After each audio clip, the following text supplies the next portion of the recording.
Good evening, everyone. Thank you so much for joining us. We're letting everyone get a chance to arrive, get settled in, and we will start promptly at 6:05.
Welcome, everyone. We are so excited to have you join us for the fourth in a series of live, free conversations about race and social justice with various experts in their fields, followed by open feedback and dialogue. And they're designed for ongoing pathways for wholehearted communication. My name is Elsa Dimitriadis. I am the CIO and co-founder of Conversation Starters. And tonight will be an opportunity to explore the relationship between faith, faith leaders, and social justice. We were having such a great time talking backstage. I know you all are really going to enjoy this. So some places of worship shy away from discussion of social, political, and human rights issues in their congregation, while others dive into advocacy. Historically, faith and religion have played a significant role in major social justice movements, including the 1950s and 60s fight for civil rights. In the 1950s, civil rights leadership and activism shifted from Northern elite organizations focusing on legislative change, such as the NAACP, to Southern communities focusing on direct action, such as the Montgomery bus boycott, in which African-American churches provided the meeting space, the training ground, and religious inspiration. And many Southern civil rights leaders came from a strong faith background, and they drew on religious values that asserted the equality and value of all people.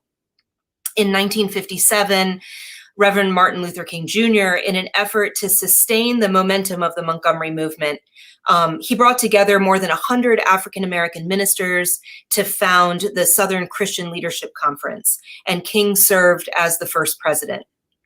And then the student arm of the movement, which took on a leadership role in the 1960s with the sit-ins and the founding of SNCC, was also informed by religious values and was led by seminary students, such as the late John Lewis, who identified their Christian conscience as the motivation to activism, and who found great strength in their faith when they faced fear, danger, and violence. And they worked together toward creating what King called the beloved community. So, though the language and the ideals of the civil rights movement drew primarily from Christianity, there was a lot in it that appealed to other people of different faiths and backgrounds. The idea that God was on the side of oppressed people resonated with Jews. For some, the religious language of the civil rights movement connected directly to their experience of Judaism. And for others who did not identify as religious, the civil rights movement became a religion of its own. Both the Reform movement and the conservative movement invited King to speak at their national meetings. The Reform movement had publicly supported civil rights since the beginning of the 20th century, first coming out against lynching in 1899 and passing resolutions throughout the 1950s and 60s and beyond, asserting their commitment to civil rights and racial justice. Prominent rabbis of both movements were public civil rights activists, speaking out to their congregations, marching with King, and getting arrested at demonstrations, sometimes to the disapproval of their own congregants. Among the most famous was Rabbi Abraham Joshua Heschel in the conservative movement, whose photo you might know. He's marching arm in arm with King in Selma in 1965, and it's become an iconic image of Jewish civil rights activism. And he described that march as praying with my legs, and that's often quoted by Jewish activists. Catholics played a prominent role in Selma, much more than in previous civil rights demonstrations. Before Selma, never before had Catholic activists turn out in such large numbers. In response to Bloody Sunday, King had wired religious leaders across the United States, urging them to join the Alabama protest. And in Chicago, Matthew Almond, he was the executive director of the National Catholic Conference for Interracial Justice. He sprang into action and he called calling priests who were sympathetic to civil rights. And he said, "Put on your clericals," he told them. "If you don't wear them anymore, look under your bed." Conference staff worked the phones, mobilizing their network of 112 local Catholic interracial councils. And so there were priests, nuns, and lay people who made the pilgrimage to Alabama in unprecedented numbers, adding a distinctly Catholic presence to the Selma protests. And, I say all this to set the stage for now. We're decades later. The Black Lives Matter movement is at its strongest, and religious communities continue to participate, even as the movement leadership, may take on a more secular or grassroots form.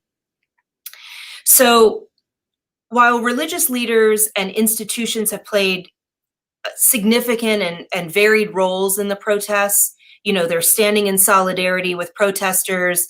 There have been messages of healing and justice. You see people kneeling and praying. It's important to ask, how does faith contribute to the movement for racial justice and related issues? What role can pastoral care or religious ethics play in shaping social justice? How can religious communities apply their historical legacy, as key drivers of the civil rights movement to the current moment?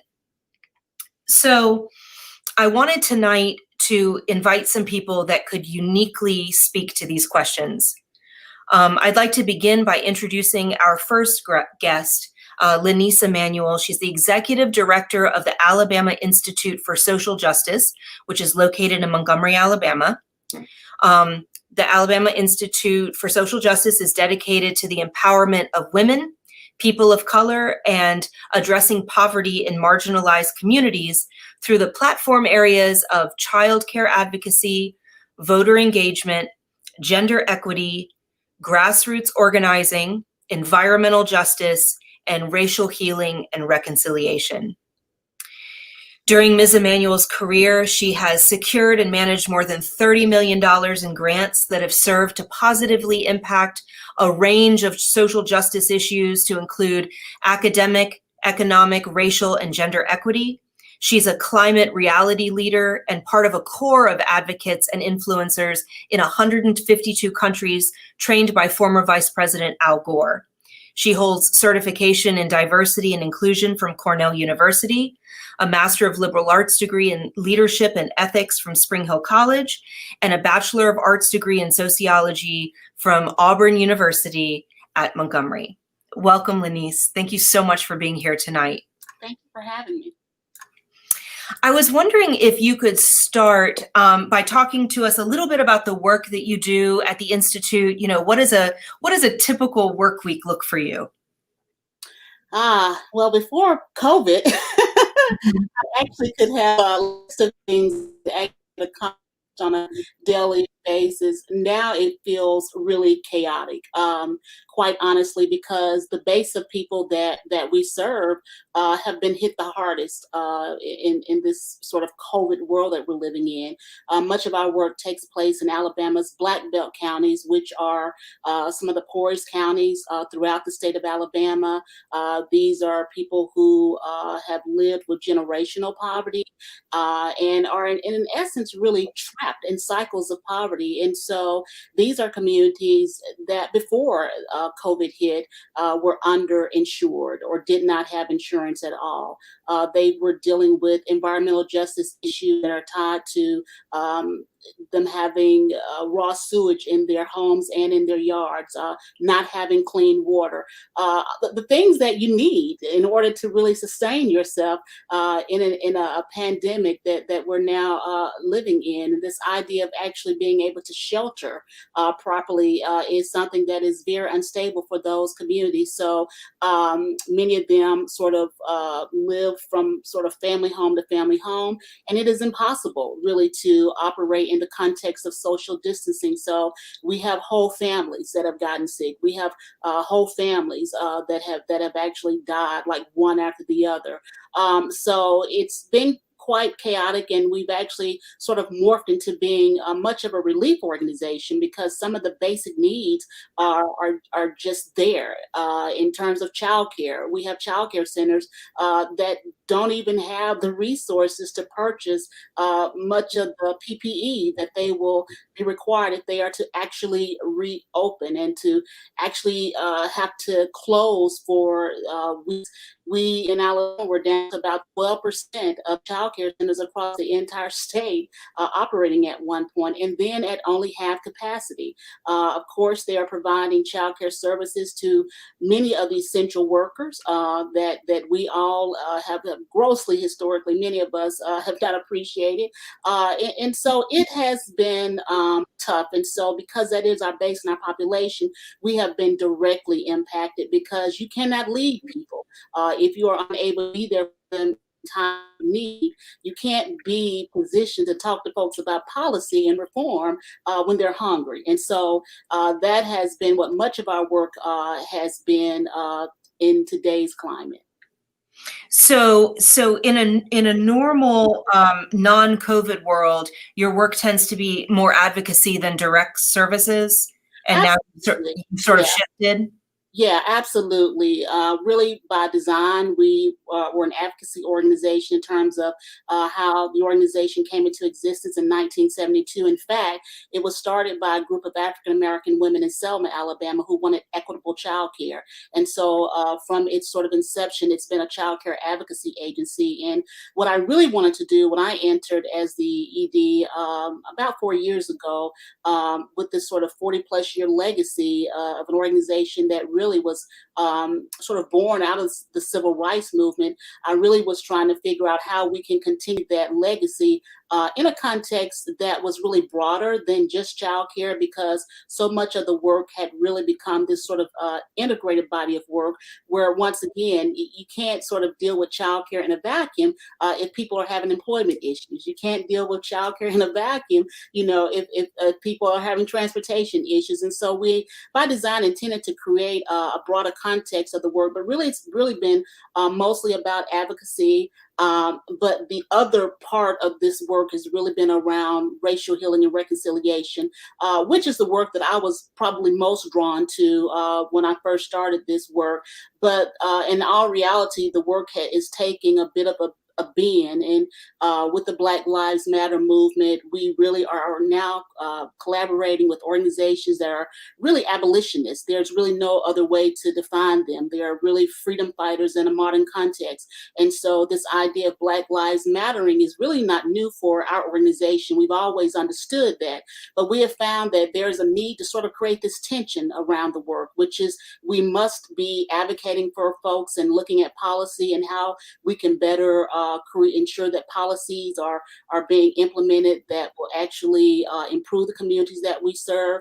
We've got to continue, though, to call out equity and push for equity, and we've got to continue to speak truth to power. But I personally have always believed that there also has to be a place where we can bring people together and create spaces where we can have meaningful conversations and educate folks, and sort of create a space where people can learn how to be allies in this work, specifically white people.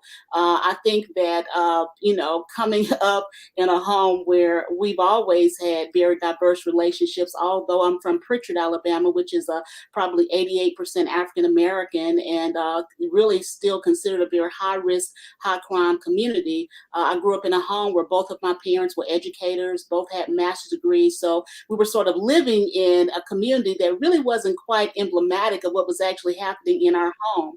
And when my father became a minister and ultimately a pastor, that certainly had a direct impact on really how I saw myself in the world, and how I would engage, particularly around racial justice work, because what I'm hoping we will talk about as well tonight is this real direct connection between faith and justice. I think that we've gotten it really wrong over the years. And but for me, growing up in a home where both of my parents attended Alabama State University during the civil rights movement, they marched with King.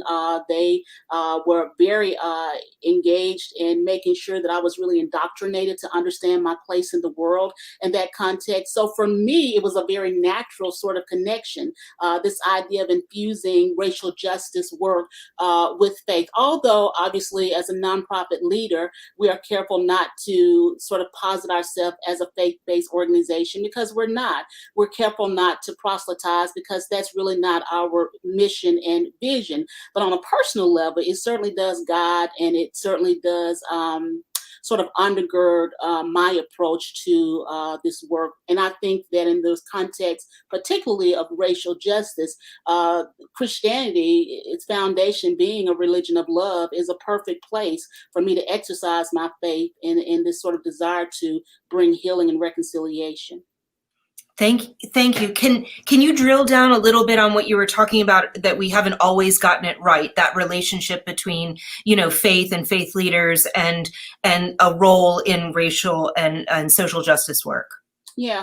Well, to put it bluntly, I think that if you look at this country's origins, if you look at the role that slavery played in terms of establishing what we have accepted as a social norm, which is racism, the church has failed the world. The church by design was intended to influence the world, but in essence, the world has influenced the church, and the white church in particularly will have to reckon with the fact that they have played a direct role in ensuring this sort of complicitness around racism in this country. If you are a reader of the Word of God, we know that it is really about love. It is really about people coming together from divergent backgrounds and experiences. Even at the early onset of Christianity, it was about bringing the Jews and the Gentiles together. And so this idea that as a religion and as people of faith, that it is acceptable that Sunday mornings in many contexts is still the most segregated day of the week, it's absolutely insane. I was fortunate because even to this day, my father is 81 years old. He was so involved in the civil rights movement that the FBI tracked him down. And I'm not going to tell y'all, because some of y'all would judge my daddy if I told you what he was tracked down for. But what I would tell you is that it was radical. But he has always understood, even as someone who came into the ministry, the value and the role of faith in ensuring justice. And the Bible speaks of this. It speaks about right and justice, righteousness and justice, not being, separate entities. They're really quite symbiotic in nature. And I don't think that we think about the role of the church in that context. And that's really not just unfortunate, it's outright wrong. And I think what has disappointed me the most as a Black woman is to sort of really understand that history that you so perfectly articulated in your introduction of the role that the church played in the civil rights movement, to sort of evolve and in the 21st century see the Black church in many instances sort of have not been really holding that space or fulfilling that space in many contexts. I know my dad's church is, but it's not this one of these mega churches that everyone knows about. I think there are, pure religion type organizations that still exist that are doing the good work, but they're oftentimes not heard of. Because of internalized oppression, I think that a lot of our Black churches have become businesses, because many times we are able to self-actualize in the church in ways that we have not been able to actualize in the world because of structural racism.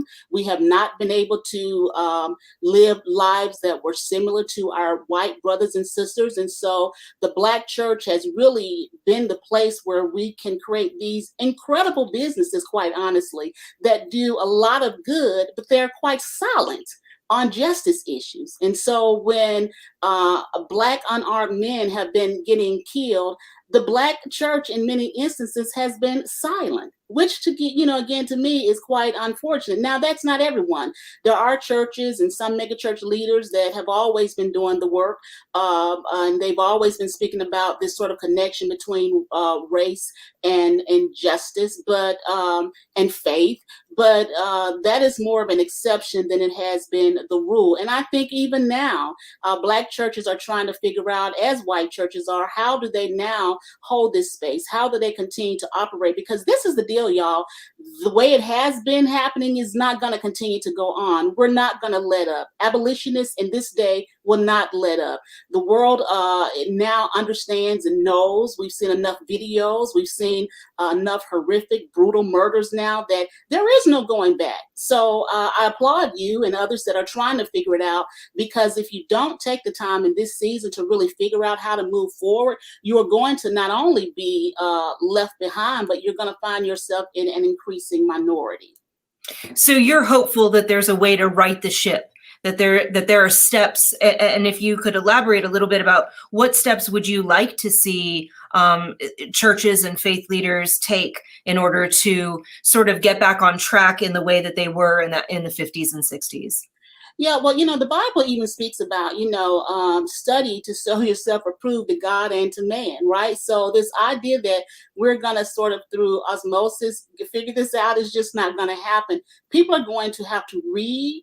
Churches are going to have to, in my opinion, turn their Bible study times into times where we are discussing books that we're all collectively reading to understand racism and to understand things like white fragility, which has done more to limit the evolution of relationships than I can personally attest to that than anything else I can think of. And white folks are going to have to take responsibility for those type of emotional meltdowns that do not create the type of healthy dialogues and exchanges in order to really move relationships forward.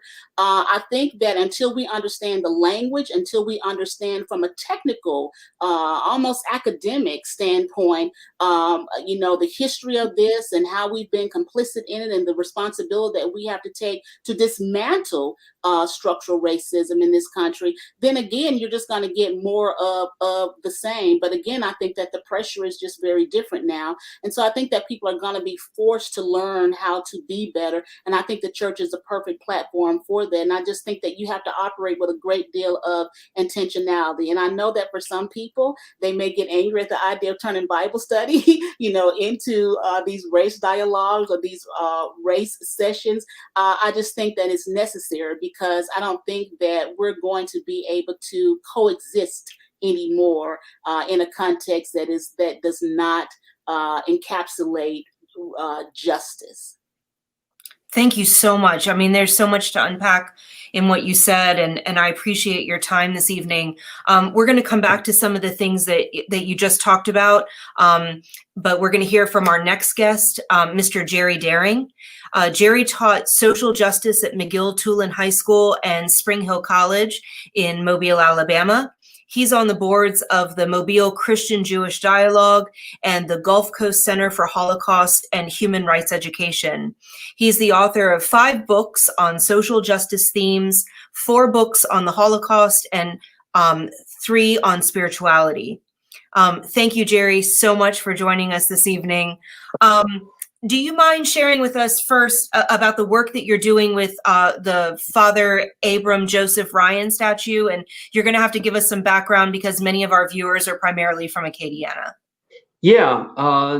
So in 1913, a group of civic leaders in Mobile unveiled, this was at the height of the Jim Crow era of segregation. This group of civic leaders in Mobile unveiled a statue to Father Abram Ryan. Father Ryan was a poet and an orator. He had spent 13 years in Mobile. After the Civil War, he wrote poetry that extolled the just cause that the Confederates fought for. And so he became the great poet of the lost cause. And I am convinced that that's a major reason why the statue was put up in Mobile in his honor. The plaque that's at the base of the statue reads, Father Ryan, poet, priest of the Confederacy. When the protest started around the country a couple of months ago, the protest in Mobile began at the Father Ryan statue, and they marched to the statue of Raphael Semmes, who was a Confederate admiral. Now, subsequently, the city of Mobile has taken down the statue of Admiral Semmes. They paid the state government $25,000 fine to do that because there was a law against tampering with Confederate monuments. And I would like to see them take down the statue of Father Ryan. First of all, because like all Confederate monuments, it's offensive to African Americans. And by the way, it's in an area of Mobile that is predominantly African American, which makes it doubly offensive. But for me personally, I would like to see the statue come down because it's offensive to the best tradition of the Catholic Church. So, Elsa, let me tell you that for the last century and a half, the Catholic Church has been trying to articulate an approach to justice that is fundamental to our faith, based on Scripture and based on the best traditions of the Church. We call it Catholic social teaching.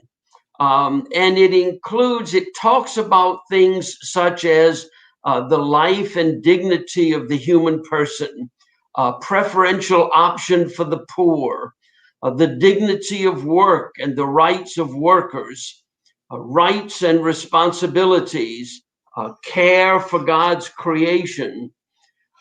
Catholic social teaching represents the best of the Catholic tradition. Father Ryan represents an ugly side of Catholicism, a side that does not listen to the biblical messengers of justice like Isaiah and Amos, a side that forgets or doesn't understand the gospel message of challenging the status quo, a side that justified slavery and then justified segregation, and now refuses to face up to white supremacy and ignores the Black Lives Matter movement. It's a side of Catholicism that I'm not proud of at all. And let me tell you a comment, by the way, based on something that you and Lenice talked about with regard to the two sides of Catholicism, the good side and the ugly side. You both painted a very nice picture of Catholic participation in the Selma March. Well, the reason why they had to go all over the country and bring priests and nuns from all over the country in Alabama to march in Alabama was because the Catholic Bishop of Mobile forbade any local priest or nun to participate in the march. So you had the good side and the bad side of Catholicism represented in the march. And that's what I'm saying. Father Ryan represents that bad side of Catholicism. Now, there is another statue in Mobile. It's a statue of a Catholic man who was mayor of Mobile during the civil rights years of the middle of the last century, Joseph Langan. And the statue shows Mayor Langan shaking hands with a Black leader named Joseph LaFleur. Those two men worked together during the civil rights movement to keep Blacks and whites in Mobile talking with each other so that they wouldn't fight. That's the kind of Catholicism that inspires me. Thank you. And thank you for your honesty. I don't know that everybody's willing to do that. And I appreciate that leadership. Where are you where is either your group or you individually in the process of getting that statue moved or removed? Well, I wrote a booklet. What I did was I did research. I went to archives in several, not just in Mobile, but in other places in the country, and read everything that I could find on and put it all together. And what I put that all together in a booklet. After the protest that took place a couple of months ago, I mailed a copy to the mayor of Mobile, and his office called me up and asked me for more copies so their staff could study it. So I'm hopeful that something will come of that. I'm giving them a little bit of time, and then I'm going to be in touch with them to see where it goes. There's this state law that's an obstacle, but the city was willing to pay the $25,000 to get rid of the Admiral Sims monument. And if we have to do a fundraiser to raise $25,000 to get it, see, here's the problem, though. The problem is that there's a large segment of the Catholic community that is not going to support it, and they're not going to support it. First of all, because they're sympathetic to what Father Ryan stood for, unfortunately, but they're also not going to, because this is what a nice thing for Catholics to be able to point to say, here's this statue of our Catholic priest, and here. So it's not going to come easy from outside of the Catholic community to rid of. So, but we're trying.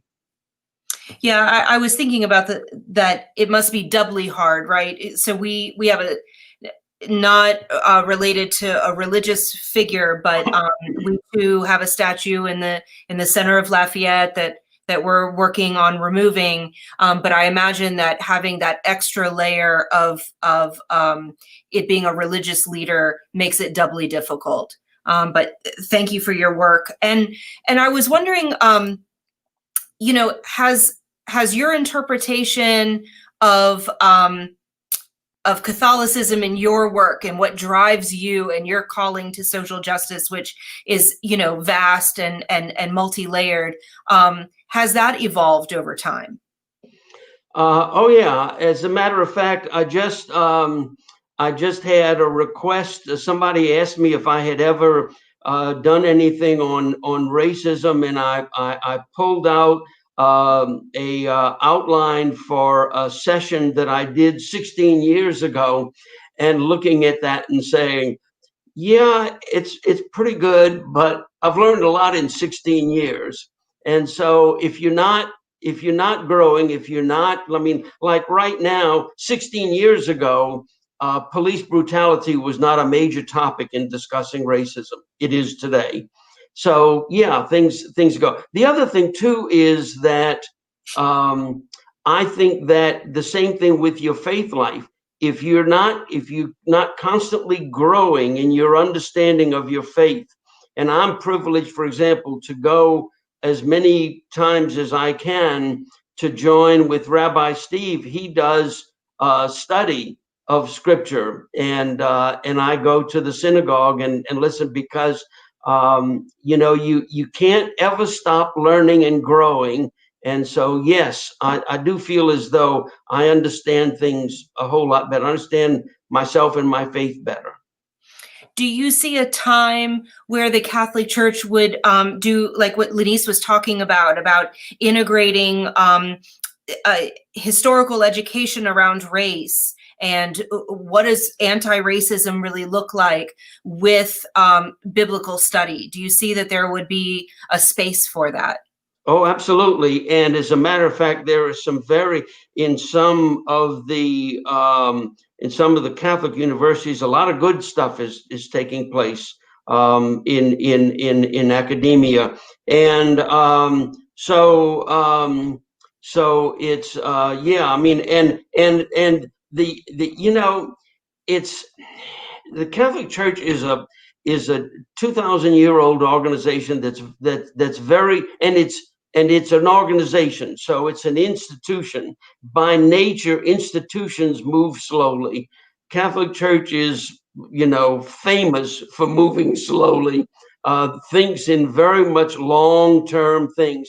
So yeah, it takes a while, but things are changing. things are changing. A lot has changed under recent popes that have been very, well, for example, just the whole idea of referring to racism as a sin. See, one of the things Lenice talked about white Christians. One of the things that is a block for white Christians is this whole concept of personal sin and personal relationship with Jesus. And what happens is we in that personal relationship with God, we lose a sense of the social component of morality. And so we tend, if put it in Catholic terms, if you can't confess it, then don't feel guilty about it, And so when was the last time that I did something nasty to a black person? I never do anything nasty to a black person, so I have nothing to feel guilty about. Whereas, in fact, I'm part of a system that makes it very difficult for African Americans to live in our society. You understand? And that's the problem that we have to face and deal with. That is so interesting. Thank you for sharing that. Yeah, so Skyra jumped in and she said that I appreciate this history that you're presenting, Jerry. We can achieve so much more if we understand historical context. So I knew she would be listening tonight.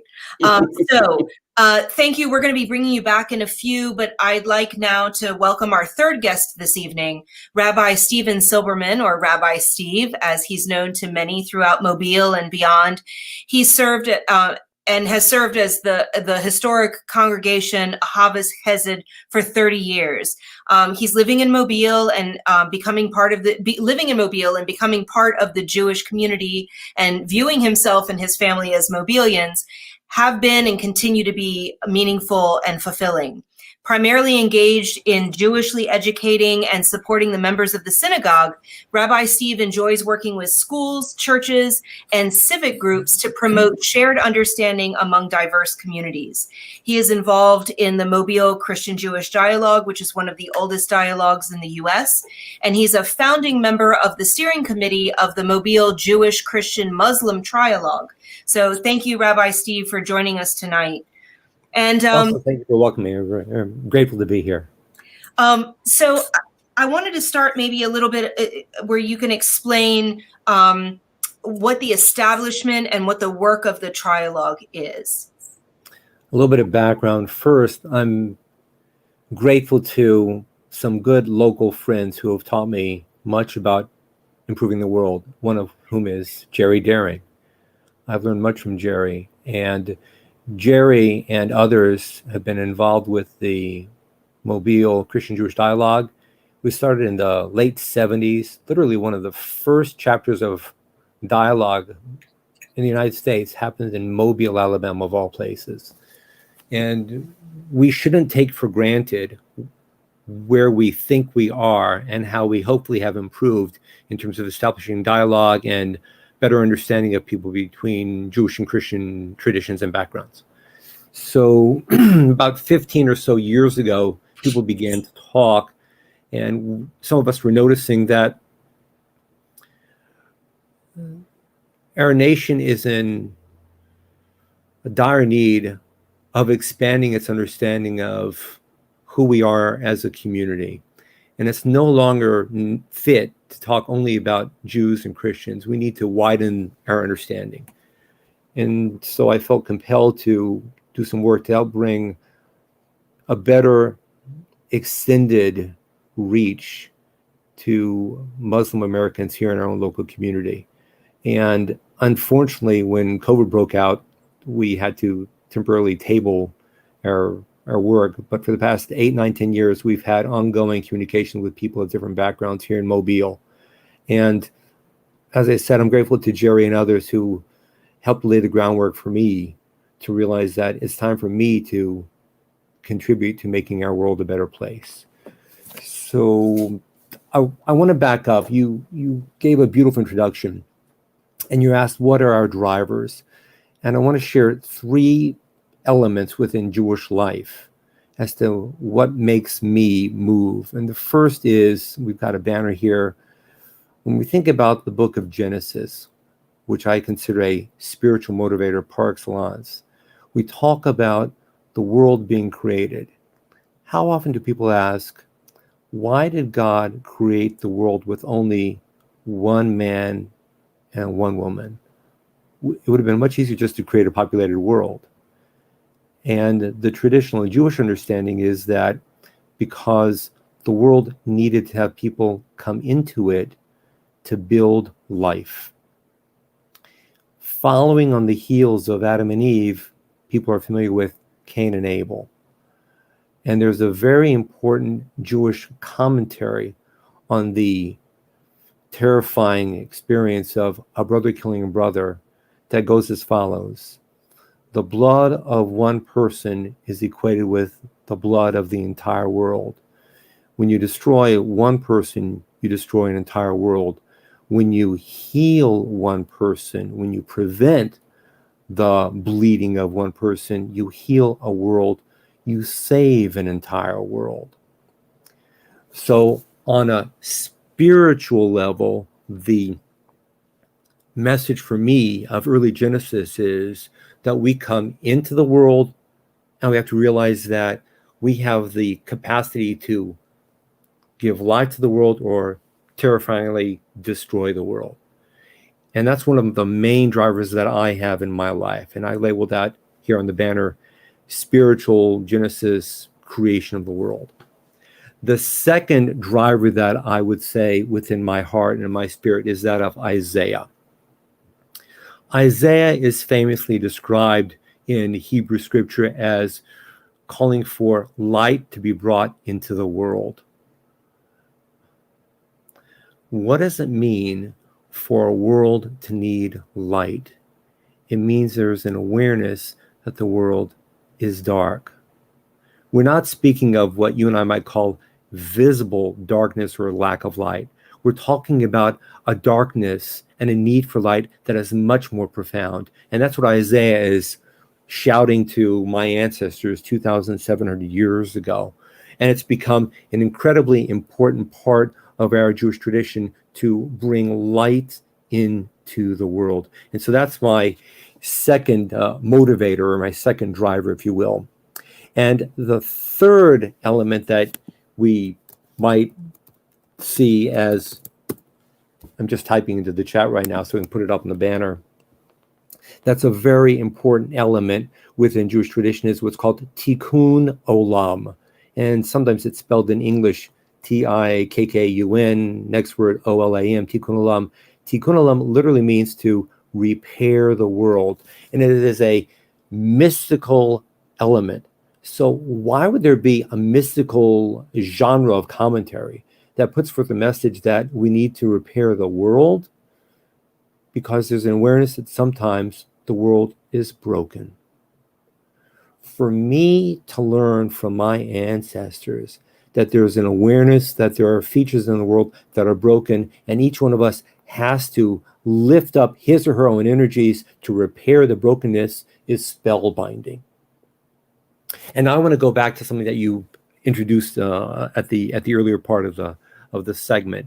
When you spoke of people of different backgrounds, Jewish and Catholic and Protestant and all backgrounds, walking to Selma and beginning a journey which is still in need of going forth. And there have been Jewish people at many different points along the way who have participated. Some of them were very religious, and some of them were not religious. They would even call themselves secular. And you might ask, how does that emerge from a Jewish sensibility? And I'll say this.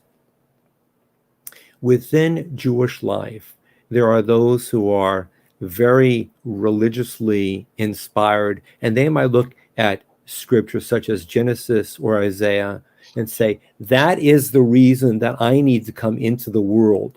Because of Genesis, the creation of the world, because of, God forbid it shouldn't happen, fratricide, brother killing brother, Cain and Abel, and recognizing that one life is equated with an entire world, or with Isaiah's message of coming forth and bringing light into a dark place. But there might also be people who are not very religiously minded, but they're, let's say, spiritually minded or even mystically minded. And they will often turn to the idea within Jewish tradition from the mystical series of commentaries of the world is broken and it's up to me to help repair it. So if and when you ask Jewish people, what motivates you to make the world better, you will hear people say, I'm religious, I feel and I hear God's message in my ears and within my being, and I have to respond. And those who are not necessarily focused on hearing a message from God, but they know the world is broken and it's up to each and every one of them. That's so much to digest. When I heard you talking about the first driver, that spiritual, one life, one world idea, something that we talk about in movement work is living fractally, that the idea of what you do and how you show up in the world is fractal, right? And so it affects everything around you, and people mimic each other. That's how the world works, So if you show up in a way that you're staying in right relationship with others, you're respecting others, it will infect either, in a positive way in that case, or in a negative way if you're not doing that, fractally the people around you. And so it's beautiful. And I appreciate your sharing that. And, something that I think that you could uniquely speak to is, what role do you see pastoral care playing in social justice, for congregants who may have been harmed? What is your personal experience, and how do you see pastoral care playing a role in that social justice work? That's a very powerful question. Unfortunately, the coronavirus crisis has driven many of our people indoors. And many of our people, and I speak only of my synagogue and of my colleagues in their synagogues, but I imagine in churches as well, and community institutions, people are driven indoors because of the fear of not wanting to catch and fear of not wanting to transmit the virus. So there are, I think, many people who would likely be involved in grassroots, on the ground social justice efforts and initiatives who right now feel that they can't. And that's a tremendously frustrating element. So speaking just personally here in Mobile, I've been invited with some local pastors to develop a bit more of a close and ongoing relationship with and awareness of local policing initiatives. And we're trying to develop constructive and interactive dialogue with members of the law enforcement community. When people have a fear of catching or transmitting a virus, then they're not able to show up to a meeting. They're not able to show up and gather with local law enforcement or local community leaders and civic leaders. So it's frustrating. And I'll give you a related example. We're having some of our meetings on Zoom. Well, that pulls away from what we want to be a natural momentum where we come together as people and we try to build coalitions and networks so we can go forward in a variety of daily mechanisms of trying to make the world better.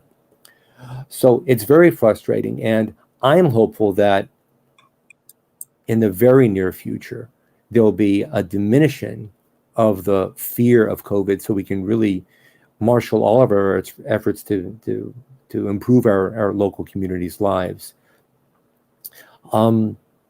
I personally am very frustrated that I am not able to be as interacting with my own local synagogue community.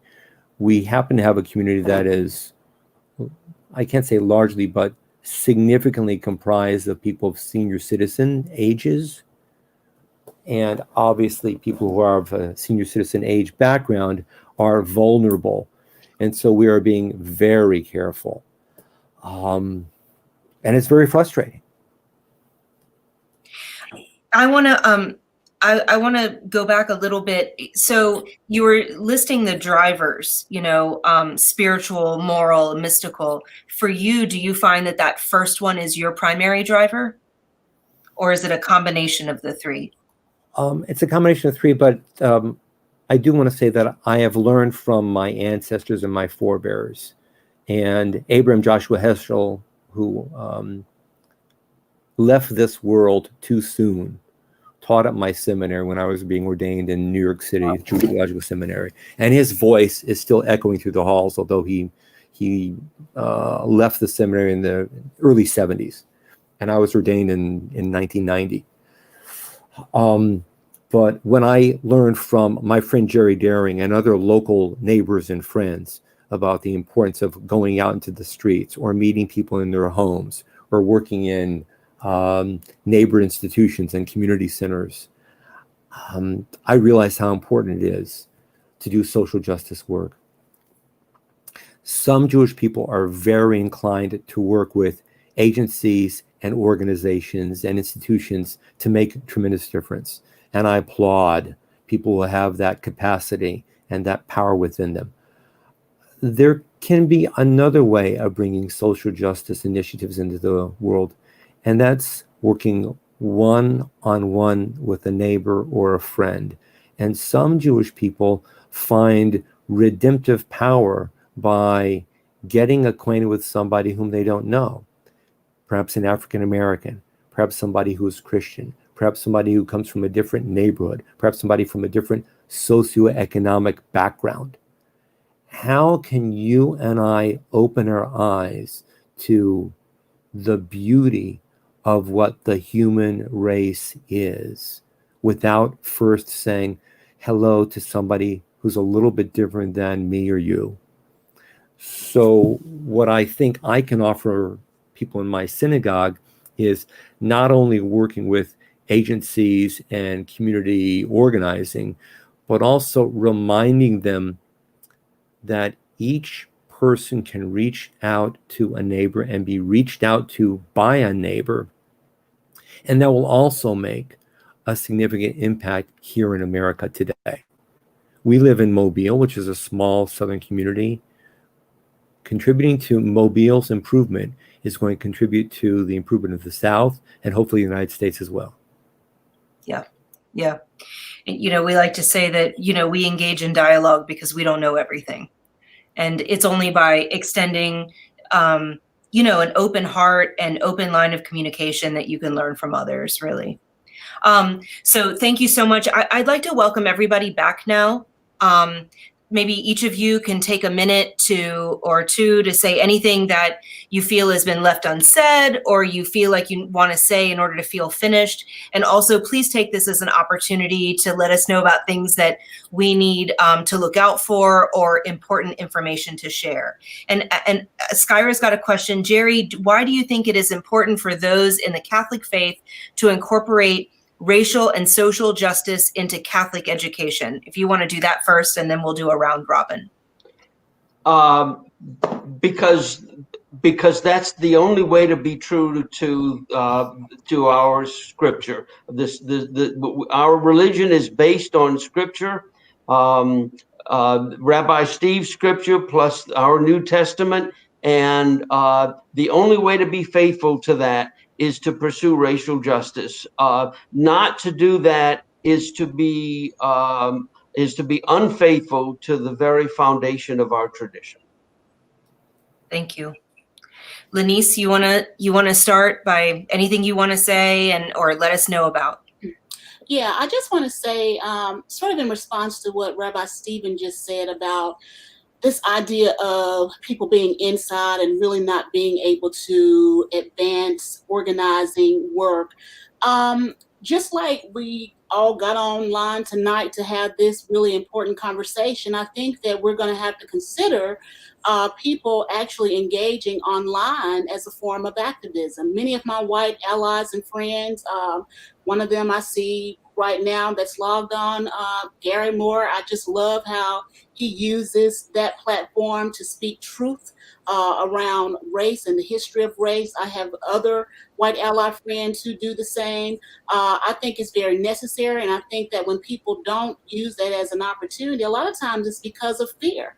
It's the same fear that sort of have people stymied, so to speak, even in interacting people, face to face. So I think that if you listen to a couple of things, one, if you're listening to what the prophets are saying in the prophetic world, they're suggesting that COVID is only the first of probably other viruses that we're going to have to contend with that they already don't have a vaccine for. We may be inside for a long time, folks. And I think that if you're really listening in the spirit realm, I think that, really God is calling us to revolutionize the church in terms of the way that we interact and the way that we connect. What I've loved the most about this is that I get to see how some of my other white friends worship. I forget what it's called, but one of my friends, Judith Comer, she and her husband, they do this thing every night. It's like a prayer that they do. I forget what they call it, but I had no idea, and so I'm sort of learning through these online platforms how other people are worshiping, which has been incredible and also brings inspiration into my own life. So I just kind of wanted to add that because I don't want us to, and I'm not suggesting that you are doing that. I just don't want us to give people excuses for not engaging, because I think that we're going to probably be in this space for quite some time, and we're going to have to think differently about how we actually move forward. Also, in terms of what Jerry just said, just want to say that, one of the things that the white church did is that they basically gave theological license, so to speak, to racism in terms of how, ultimately as a religious, sort of body conceded to the idea of racism. So this idea of going back to what the word actually says and educating ourselves so that we can do it the right way, to me is the way we've got to now center our faith. I think it's just necessary. I don't think that God will be pleased if we don't do that. I think that he's calling us to operate in the context of truth and to become truth tellers. And the last thing I'll say is that church by design should make us uncomfortable, right? So, if you got a preacher or a pastor that's not calling you out on your sin, especially in the context of racism in this season, then, you might need to find you a preacher that's going to tell you the truth, because sort of conceding, Rabbi talked about how this part of the Catholic Church basically sort of shares this kind of idea. Anybody who is finding solidarity with racists, even if they are wearing the cloth, should be ashamed. And we should not make people comfortable in that type of thinking. And so I think that pastors and leaders, they've got a lot of work to do. I think as parishioners and followers, we've got a lot of work to do. But it starts with leadership. And the fact of the matter is that there's just been a dearth of leadership in the context of leading people in truth in this way. So that's all I have to say. And I just really feel like I got me two more white brothers from another mother. And I'm really looking forward to us engaging beyond this. It's really been incredible. Thank you, Lenice. Jerry, you want to? Well, I wanted to say something about anti-Semitism. And the reason why I want to bring it up is because, we're talking about African-American. That's the big issue right now with Black Lives Matter and so forth. But all these stereotyping and discriminations are of a piece. They're related, and we need to aggressively go after all of them. And if we do, if we improve if whites improve relations with blacks, then that's going to help Christian whites to improve relations with Jews, because all of these things are of a piece. We are all children of Adam and Eve, right, Rabbi? We are one family, and anything that helps us to come to understand that viscerally in our gut, to where it informs the way that we live, anything that helps us in that way. And so there's no such thing, for example, as getting rid of white racism as targeted towards blacks, but holding on to your anti-Semitism. That ain't going to happen. I just wanted to add that point. Thank you so much. Rabbi, you want to bring it on home? I want to take a little bit of the best from Jerry and from Lenice. Number one, from Jerry, I continue to learn every single day. Education is critical, and rabbis and Jewish teachers have to share messages of openness and of love. And as Lenice said, we have to get our communities up and moving. And you're right, even if we are currently inside because of COVID, we can still change the world, and we have to. I want to talk about one more element of a spiritual perspective of instruction, and that is family. And it can be a nuclear family, it can be an extended family, it can be a blended family. Families of very different ages, older and younger, moms, grandparents, and so on, are critical influencers on every single one of us. We need to tap into the potential of all of our spiritual communities at the core, which is the family, the home, however we define it, because our next generation, our current generation, and even our past generations, all influenced by the dynamics of the family. When we can harness the family to being caring and open-minded and constructive and productive and eliminating racism and anti-Semitism and homophobia, then our world will be beautiful. So, and thank you for this opportunity, Elsa. Thanks for bringing us all in. We're grateful to all of you. Yes, Well, thank you. Thank you so much to you guys. We've definitely spoken a lot of truth tonight. And as Lenice said, it starts with leadership, and each of you all are leaders. And so thank you for, setting a path for us to follow. I also want to give a shout out to my mom, who's a longtime movement worker and who leveraged her relationships in order for us to be able to have you guys here tonight. So in closing, a reminder that on Friday at 6 p.m., Skyra will be in conversation with Pastor Ronaldo Hardy of All Nations Worship Assembly in Baton Rouge and Pastor Tracy Millard as they discuss the relationship between Christianity and race.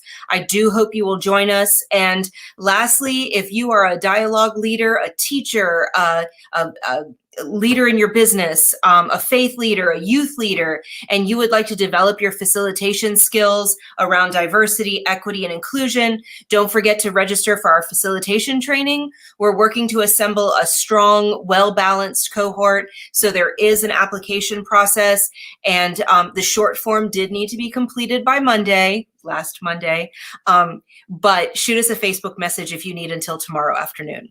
Thank you for joining us, and we will see you soon. Bye-bye.